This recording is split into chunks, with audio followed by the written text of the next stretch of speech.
if an object is traveling in circular motion with a frequency of 7 Hz, how many revolutions will it make in 20 seconds? Now, here we're going to go through and understand what our givens are. So we're told our frequency is 7 Hz. So for every second, we go around 7 times.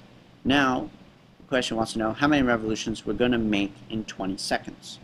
So we can represent this in the form of the equation that the frequency is equal to the number of times we go around divided by the total time of our trip. So for this, we now want to know how many revolutions we make. We want to solve for n. So in order to do that, we have to multiply both sides by t. So we want to get n alone. Now we can rewrite this equation as n is equal to the frequency times the total time that we're going for, because we can switch the two sides that they're on because it's an equal sign. After we multiply both sides by t, we would have an equation of the form f times t is equal to n. We can just simply rewrite that as n is equal to ft. There's nothing wrong with just flipping the two sides here.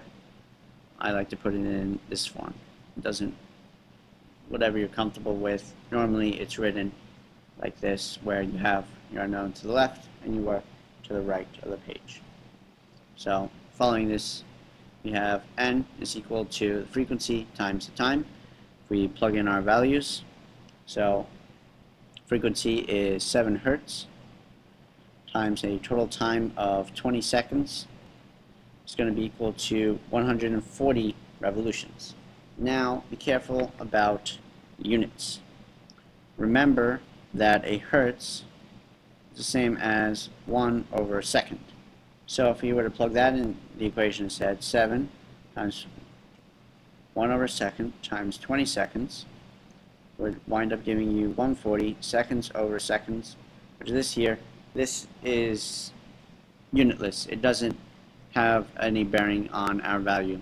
So we just get an answer of 140.